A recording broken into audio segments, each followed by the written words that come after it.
Assalamualaikum warahmatullahi wabarakatuh. Apa kabar teman-teman semua? Senang sekali saya bisa menyapa teman-teman semua kembali dalam pembelajaran pendidikan agama Islam dan budi pekerti untuk kelas 10 SMK. Nah, kali ini kita akan melanjutkan materi yang telah dibahas sebelumnya. Yang pertama, kita telah belajar bagaimana cara kita untuk mengendalikan diri supaya tidak terpancing untuk berbuat maksiat kepada Allah, ataupun kita tidak terkuasai oleh hawa nafsu. Yang kedua adalah kita senantiasa harus berprasangka baik, karena dengan berprasangka baik itu hati kita akan menjadi lebih tenang dan hati kita tidak merasa gundah gulana akibat kita sering berprasangka buruk kepada orang lain. Baik, kita lanjutkan materinya, yakni tentang ukhuwah. Teman-teman semua tentunya di dunia ini tidak hidup sendiri. Pasti kita memiliki teman, saudara, baik yang seiman, seagama maupun yang berbeda agama. Tentu saja kita setiap hari sering berinteraksi dengan mereka. Kadang kita jajan bareng, main bareng, belajar bareng, di kelas bareng gitu kan dengan teman-teman kita. Itulah yang dinamakan dengan hidup bersaudara ya, persaudaraan. Begitu juga kita dengan tetangga kita, ada paman mungkin ya, kakek atau teman-teman kita yang berdekatan dengan rumah kita, itu juga tetap saudara kita. Dan kita harus akur dengan tetangga kita agar kita bisa saling bergotong royong dan saling membantu satu sama lain. Jikalau tetangga kita ada kesusahan, kita wajib menolongnya. Kalau kita nanti suatu saat ada kesusahan, pasti kita akan ditolong oleh tetangga kita terlebih dahulu, bukan orang yang jauh. Maka dari itu, dengan tetangga pun kita harus bisa menjadi partner yang baik bagi lingkungan kita sendiri. Karena dengan hidup bertetangga dan rukun dan damai dan gotong royong juga, maka akan tercipta ketenangan dan ketentraman antar sesama warga. Baik, materi kali ini adalah ukhuwah atau persaudaraan. Kita mulai dari pengertian. Di sini dituliskan bahwa persaudaraan atau ukhuwah dalam Islam dimaksudkan bukan sebatas hubungan kekerabatan karena faktor keturunan. Nah, jadi selain kita punya bibi, paman, saudara laki-laki, saudara perempuan yang sedarah, kita juga ternyata memiliki saudara yang lebih dari itu. Lanjutkan bacanya ya. Tetapi yang dimaksud dengan persaudaraan dalam Islam adalah persaudaraan yang diikat oleh tali akidah sesama muslim. Nah, jadi kita sesama umat muslim itu saling bersaudara. Baik yang di sini, mau yang tetangga kita, mau yang luar kota atau yang luar negeri. Kalau kita masih sama muslim, itu kita berarti saudara. Kita lanjutkan bacanya. Dan persaudaraan karena fungsi kemanusiaan sesama manusia atau makhluk Allah Subhanahu wa taala. Selain dengan orang yang seiman, saudara kita juga adalah orang yang berbeda agama. Nah, itu juga menjadi saudara kita ya. Umpamanya kita bertetangga dengan orang non-muslim. Ketika tetangga kita sakit, walaupun dia beda agama, kita wajib menengoknya, kita wajib menolongnya ya. Ketika kita kena musibah, kita wajib menolongnya. Nah, walaupun dia beda agama. Karena di dalam Islam itu antar tetangga itu harus saling rukun ya. Yang dinamakan dengan ukhuwah, selain kita dengan sesama umat muslim, kita juga bersaudara, kita juga masih ada pertalian hubungan dengan orang yang berbeda agama. Dan itu juga yang dinamakan ukhuwah. Kita lihat contohnya, persaudaraan tersebut sangat jelas dicontohkan oleh Rasulullah, yaitu mempersaudarakan antara kaum muhajirin dan kaum ansor ya, serta menjalin hubungan persaudaraan dengan suku-suku lain yang tidak seiman dan melakukan kerjasama dengan mereka. Jangan mentang-mentang kita muslim kemudian kita menutup diri hanya ingin ngobrol dengan sesama orang Islam saja. Pokoknya kalau bukan muslim saya nggak mau berteman. Kita harus pemikiran kita harus terbuka. Sudah dicontohkan oleh Nabi Muhammad ya, bahwa dia tidak hanya menjalin persaudaraan dengan sesama umat muslim, tapi dia juga membuka selebar-lebarnya tali persaudaraan dengan orang yang berbeda suku, bahkan berbeda agama. Contohnya gini, ketika kita punya satu produk, terus produk kita laku, maka mungkin pemasaran kita perlu lebih luas, bahkan sampai luar negeri mungkin ya.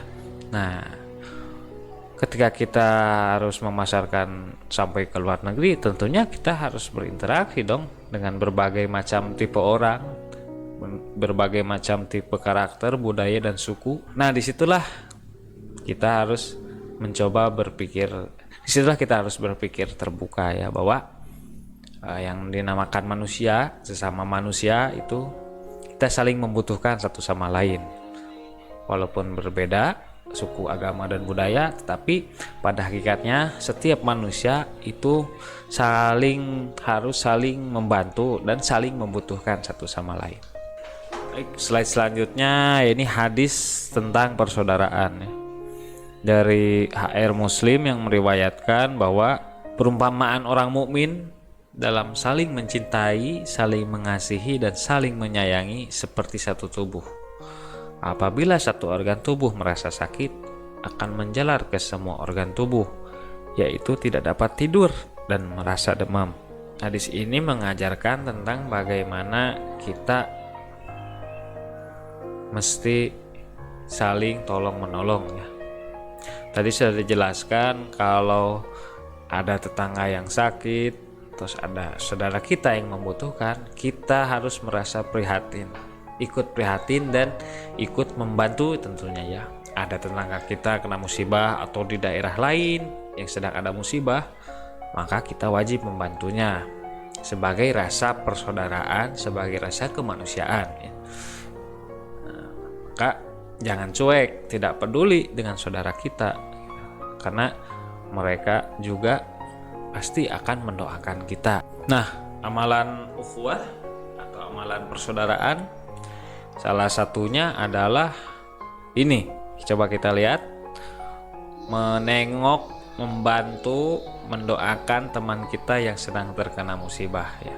Kita lihat di sini sekelompok remaja, anak-anak sedang menengok temannya yang sedang sakit. Apa sih untungnya kita menengok orang sakit? Ya tentunya kita mengajarkan kita untuk pandai bersyukur bahwa tubuh kita ini masih diberi kesehatan oleh Allah Subhanahu wa taala.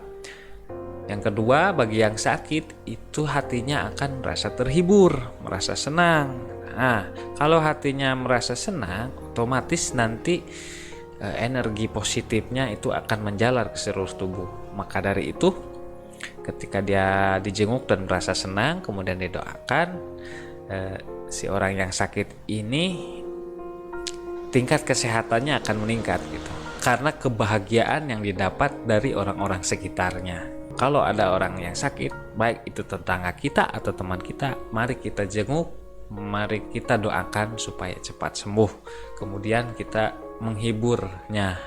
Mari kita jenguk, menghiburnya, dan mendoakannya supaya cepat sembuh.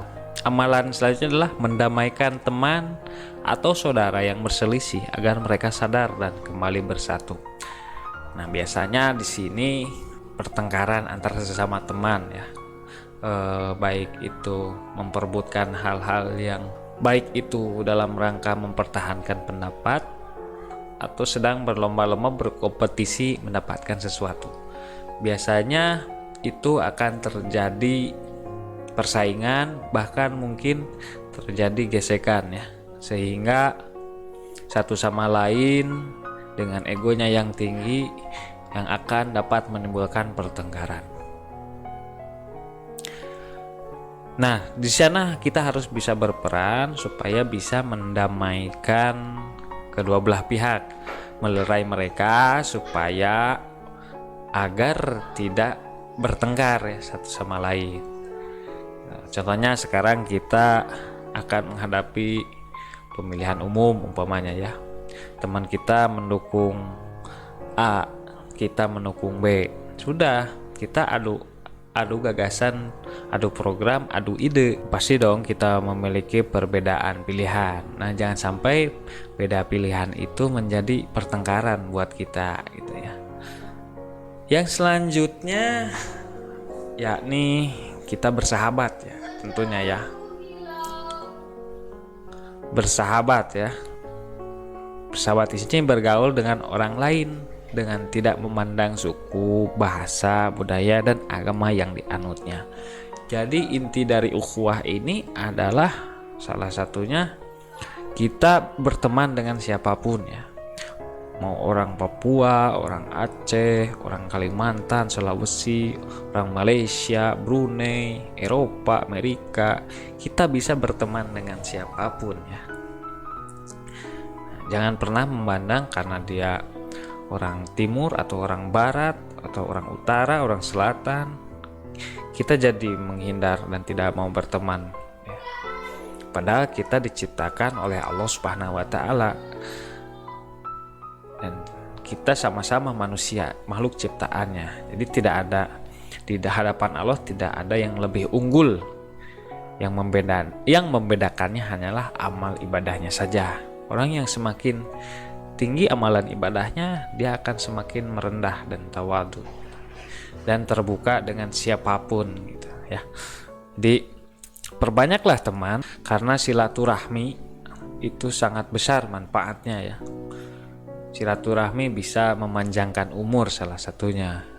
Terus juga bisa menambah rezeki. Umpamanya kita punya sesuatu yang ingin kita sebarluaskan atau pengumuman apapun, atau kita punya produk dagangan umpamanya ingin dipasarkan di suatu tempat.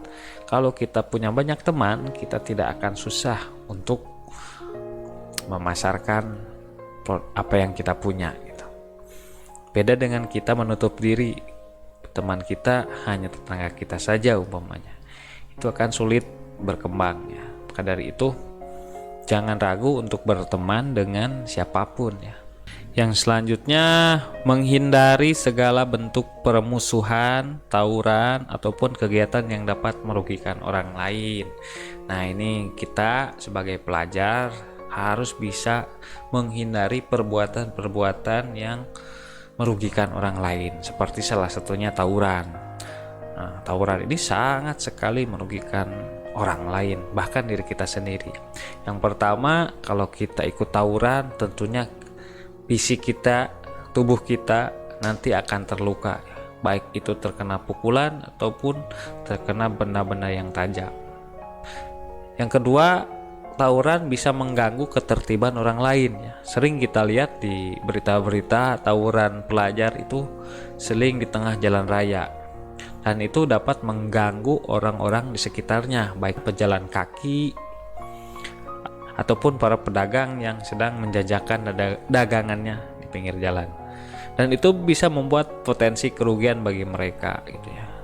Mungkin dagangannya bisa diacak-acak oleh orang yang tawuran ya biasanya. Terus si pengguna jalan raya ini waktunya jadi tersendat akibat kelakuan kita, dan banyak hal lagi yang dapat merugikan. Jadi tawuran itu nggak ada artinya, nggak ada gunanya. Tawuran itu merugikan diri sendiri dan orang lain. Selanjutnya, menghargai perbedaan suku, bangsa, agama, dan budaya teman atau orang lain. Kita tidak boleh berkata-kata yang buruk terhadap orang yang berbeda dari kita ya.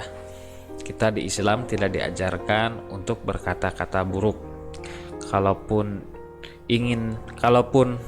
berkata, itu berkatalah yang baik. Kalau nggak bisa berkata baik, diam itu malah yang lebih baik gitu. Nah, jadi menghargai perbedaan suku, bangsa, agama, dan budaya, salah satunya adalah kita tidak yang pertama ya, nggak ngata-ngatain orang gitu ya. Umpamanya kulit saya hitam, kulit dia putih, nah, kita saling ngata-ngatain kelebihan dan kekurangan kita, itu tidak boleh ya. Yang selanjutnya, kalau ada kegiatan keagamaan agama lain, kita tidak boleh mengganggunya ya. Biarkan mereka beribadah dengan khusyuk dan tenang ya. Nah, itu kita harus bisa menjamin juga keamanan orang-orang yang sedang beribadah yang beda agama juga. Baik, itu dia sedikit pemaparan dari saya tentang bagaimana hidup bertetangga, bahwa kita ini semua adalah saudara ya. Yang terakhir sebagai penutup, modal kita untuk berteman itu ada dua yang sudah disampaikan tadi. Yang pertama itu adalah berprasangka baik. Yang kedua harus bisa mengendalikan diri, tidak melakukan perbuatan-perbuatan yang dapat merugikan orang lain. Itu saja yang dapat saya sampaikan. Mohon maaf apabila banyak kekurangan dalam penyampaiannya ya. Terima kasih. Assalamualaikum warahmatullahi wabarakatuh.